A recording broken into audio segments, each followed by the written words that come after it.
আপনাদের কথার আওয়াজ যেই পাশে আসছে, এই ছেলে, এই ভলান্টিয়ার্স, তোমাদের গল্পের আওয়াজ এখানে আসে, তোমরা বুঝতে পারছো না ভাই আমার? তোমরা ভলান্টিয়ার্স কথা বললে আমি যাব কোথায়? আশ্চর্য কথা। তাকবীর দেন, নারায়ে তাকবীর। শয়তান ঢুকে গেছে, আমি বুঝতে পারলাম। আর কেউ ডান বাম করবেন না। আর একটা কথা, আমার চোখে কিন্তু আহামরি কেউ পড়ে নাই যে উঠে গেছে। কেউ যদি উঠেও যায়, লুঙ্গিটা টান দিয়ে ধরে বসায় দেওয়া লাগবে। আচ্ছা কোরআন, তুমি কেন এসেছো? তোমার উদ্দেশ্য কি? আমাকে একটু শোনাও তো।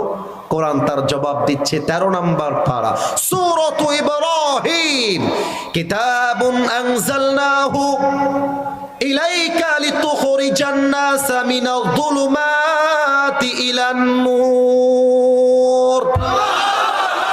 I have sent this Quran to lead the mankind out of darkness into the light. আমি কোরআনটা কেন নাজিল করেছি তোমরা কি জানো? আমি কোরআনটা দিয়েছি এই জন্য যাতে করে আমার নবী জাহান্নামী মানুষগুলোকে জান্নাতি মানুষ বানাতে পারে। তাও তো সুবহানাল্লাহ কইতে পারলেন না। আচ্ছা আমি যদি নেমে যাই স্টেজ থেকে, পকেট চেক করি, পকেট, কারো বের হবে আইফোন, কারো বের হবে রিয়েলমি, এক একজনের ফোনের মডেল হচ্ছে এক এক রকম। আচ্ছা আমি যেটা বললাম ভুল হলো না ঠিক হলো? আমি যদি কাউরে বলি, এই ভাই তোমার ফোনটা আইফোন কেন, তুমি অন্য ফোন নাও নাই কেন?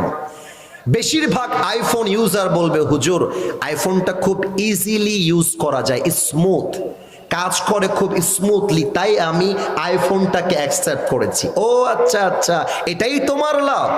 আচ্ছা আসিফ হুজুর, আপনার চোখ তো আছে দেখা যায়, চশমা পরলেন কেন, লাভ কি?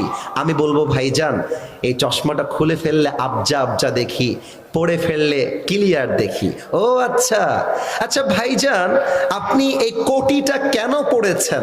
ভাইরে ঠান্ডার সময় তো ঠান্ডা লাগে, তাই এটা পরে ঠান্ডা কভার করছি। এই প্রিয় বোন, তুমি হিজাব আর নেকাব পরেছো কেন, লাভ কি? বলে হুজুর আমার তো পর্দার বিধান ফরজ, আমি এটা দিয়ে আমার বিধানটা পালন করছি, এটা লাভ হলো এটা আমার বডিকে কভার করে ঢেকে রাখে। আচ্ছা তার মানে মানুষ যা করে প্রত্যেকটা কাজের পেছনে একটা লাভের ধান্দা আছে না নাই? ও কোরআন, আমি যদি তোমারে পার্লামেন্টে নিয়ে যাই, আমি যদি তোমারে ব্যাংকে নিয়ে যাই, আচ্ছা আমি যদি তোমাকে আমার জীবনে আদর্শ হিসেবে মেনে নেই, আমার লাভ কি? আমারে কও কি লাভ পাবো?